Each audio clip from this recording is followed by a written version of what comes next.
warahmatullahi wabarakatuh. Hai teman-teman, perkenalkan saya Tantri Namira Ilmudin dari Program Studi Pendidikan Biologi Universitas Tadulako. Pada video kali ini saya akan membahas tentang sistem pernapasan. Jadi mohon disimak baik-baik ya.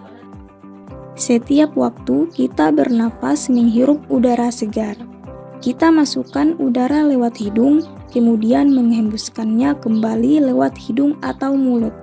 Kira-kira seperti apa proses saat udara masuk dan keluar dari tubuh kita? Nah, kita akan mempelajarinya lewat video kali ini. Jadi di video ini kita akan belajar tentang sistem pernapasan. Jadi simak terus videonya. Nah, teman-teman, seperti yang kita tahu, bernapas adalah proses memasukkan oksigen ke dalam tubuh dan mengeluarkan karbon dioksida dan uap air dari tubuh.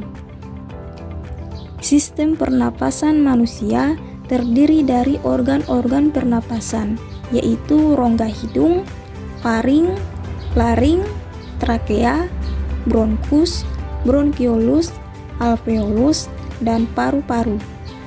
Mari kita bahas struktur dan fungsinya satu-satu. Pertama, rongga hidung. Rongga hidung merupakan tempat masuknya udara dari luar. Rongga hidung selalu lembab karena adanya lendir. Di dalam rongga hidung juga terdapat tulang hidung, serabut saraf pembau atau olfaktori, serabut saraf menuju otak, dan rambut-rambut halus atau silia saraf pembau. Selaput lendir dan silia berfungsi menyaring debu dan kotoran yang masuk ke hidung, mengatur suhu udara, dan mengenali bau melalui saraf olfaktori. Organ pernapasan kedua, faring atau TK. Udara dari rongga hidung akan masuk ke faring.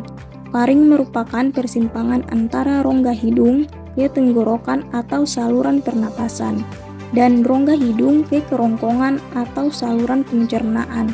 Pada bagian belakang faring terdapat laring. Berikutnya laring.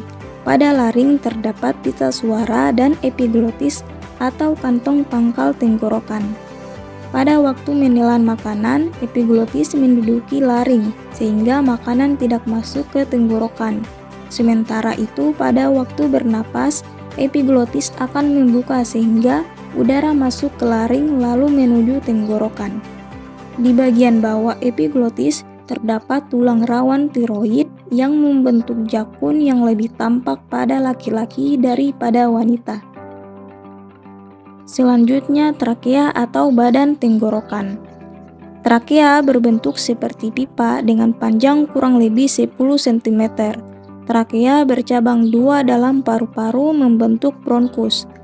Dinding trakea terbagi tiga, yaitu lapisan terluar yang terdiri dari jaringan ikat, lapisan tengah otot polos dan cincin tulang rawan trakea tersusun dari 16 sampai 20 cincin tulang rawan yang berbentuk huruf C. Bagian belakang cincin tulang rawan tidak tersambung ke esofagus sehingga menyebabkan trakea tetap terbuka. Lapisan dalam terdiri dari jaringan epitel silindris selapis bersilia yang menghasilkan lendir.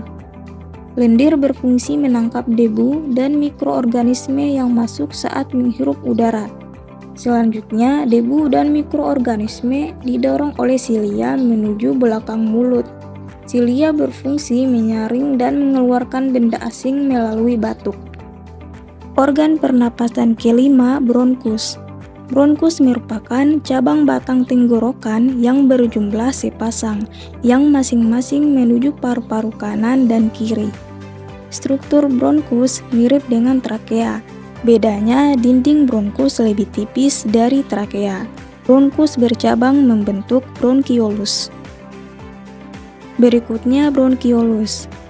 Bronkiolus merupakan cabang bronkus.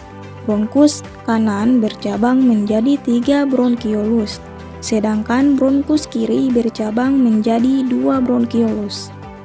Bronkiolus bercabang-cabang menjadi saluran yang makin halus, kecil dan dindingnya tipis.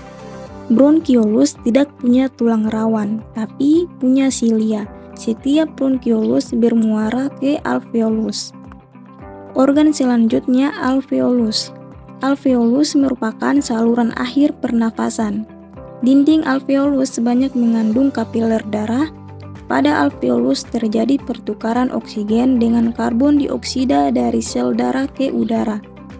Struktur alveolus yang mendukung struktur pertukaran gas yaitu dinding yang sangat tipis sehingga gas-gas dengan mudah melewati membran alveolus.